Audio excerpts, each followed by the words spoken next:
là-dessus. Vous êtes sérieux? Non, je ne sais pas, je pose une question. Point d'interrogation. Quand on prend le problème à la racine, quand on veut vraiment être courageux... C'était pour vous provoquer un peu. Bien sûr, j'imagine. C'est pas très difficile. Non, mais le problème, c'est qu'on a affaire à des amateurs qui prétendent prendre le problème de l'écologie à bras-le-corps, mais qui en réalité ne font rien. Parce que si on veut vraiment prendre le problème à la racine... Qu'est-ce que vous faites, vous ? Qu'est-ce qu'on fait? Alors déjà, on arrête l'artificialisation des sols. Vous savez que l'artificialisation des sols, ça correspond à une surface d'un département tous les 10 ans. Donc vous avez ce problème... On ne construit plus sur les terres agricoles, pour parler très vite. Tout à fait. On n'agrandit plus les villes, etc. On ne valide pas le projet d'Europa City, par exemple. Voilà. On ne signe pas le traité du CETA.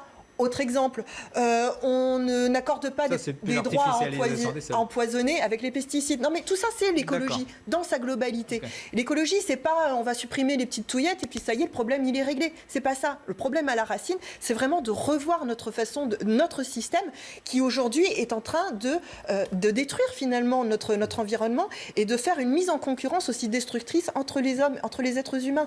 Il est là, le problème. Et tant qu'on ne voit pas cette globalité, et cette vraie racine, eh ben à ce moment-là, vous passez toujours à côté. Julie Garnier, vous avez raison. Vous avez sans doute raison sur les mesures à prendre. Une phrase. Deux, merci. Vous parliez justement de la volonté. Le problème, c'est qu'il n'y a pas de volonté politique. Quand vous avez des préfets qui suppriment des cartes les cours d'eau, il y a bien un problème quand même d'appréhension de l'écologie. Quand on parle de la taxe kérosène, c'est bien le gouvernement qui a refusé la taxe kérosène et qui en même temps accepte... Ça y est, il y a une taxe sur les billets d'avion, vous n'êtes peut-être pas... Non, mais elle est de 200 millions. La taxe sur la kérosène, c'est plus de 3,5 milliards. Vous voyez bien qu'on n'est pas du tout sur les mêmes proportions. Oui. Le problème, c'est que si vous résumez l'écologie à un comportement individualiste, je vous le dis tout de suite, la somme de tous les comportements individualistes ne nous fera pas changer la trajectoire. Ce qu'il faut, c'est aussi que les politiques publiques soient à la hauteur des enjeux et que là-dessus, s'ils ont autant de courage pour lutter contre le dérèglement climatique... Attendez, parlez pas en même temps.